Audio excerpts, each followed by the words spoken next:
ನಾನು ಇವತ್ತು ಖಾರವಾಗಿ ಕಬಾಬ್ ಮಾಡ್ತಾ ಇದ್ದೀನಿ. ಅದಕ್ಕೆ ಬೇಕಾಗಿರುವಂಥ ಇಂಗ್ರೀಡಿಯೆಂಟ್ ಬೆಳ್ಳುಳ್ಳಿ, ಶುಂಠಿ, ಚಕ್ಕೆ, ಲವಂಗ, ಮೆಣಸು, ಹಸಿರು ಮೆಣಸಿನ್ಕಾಯಿ ಇಷ್ಟನ್ನು ಗ್ರೈಂಡ್ ಮಾಡ್ಕೊಂಡು ಇಟ್ಕೋಬೇಕು. ಇದಕ್ಕೆ ನಾನು ರುಬ್ಬಿಟ್ಕೊಂಡಿರುವಂಥ ಮಸಾಲೆ ಹಾಕ್ತಾಯಿದ್ದೀನಿ.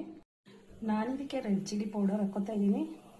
1 ಸ್ಪೂನ್ ಧನಿಯಾ ಪುಡಿ, ಸ್ವಲ್ಪ ಜೀರಿಗೆ, ಸ್ವಲ್ಪ ಮೈದಾ, 1 ಸ್ಪೂನ್ ಕಾರ್ನ್ ಫ್ಲೋರ್, ಅಕ್ಕಿ ಹಿಟ್ಟು ಅರ್ಧ ಸ್ಪೂನ್, ಕಡಲೆ ಹಿಟ್ಟು ಅರ್ಧ ಸ್ಪೂನ್, ಕಸ್ತೂರಿ ಮೆಂತ್ಯ ಅರ್ಧ ಸ್ಪೂನ್, ಕರಿಬೇವಿನ ಸೊಪ್ಪು 1 ಇಲಿ, 1 ಮೊಟ್ಟೆ, ಅರ್ಧ ಹೋಳು ನಿಂಬೆಹಣ್ಣು, ರುಚಿಗೆ ತಕ್ಕಷ್ಟು ಉಪ್ಪು.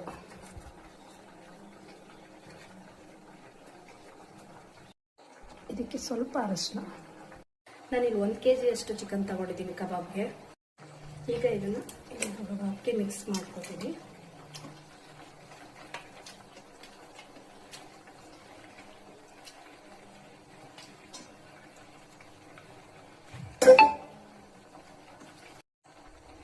ಇದೆಲ್ಲ ಸ್ವಲ್ಪ ಮಿಕ್ಸ್ ಕೊಡ್ತಾ ಇದ್ದೀನಿ ನಾನೀಗ.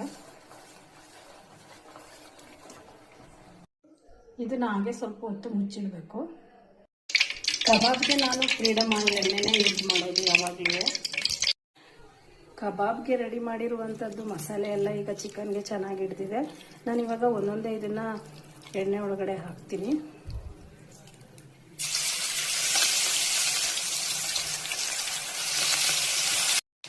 ನಾನು ಇದಕ್ಕೆ ಕರಿಬೇವಿನ ಸೊಪ್ಪು ಹಾಕ್ತಾಯಿದ್ದೀನಿ.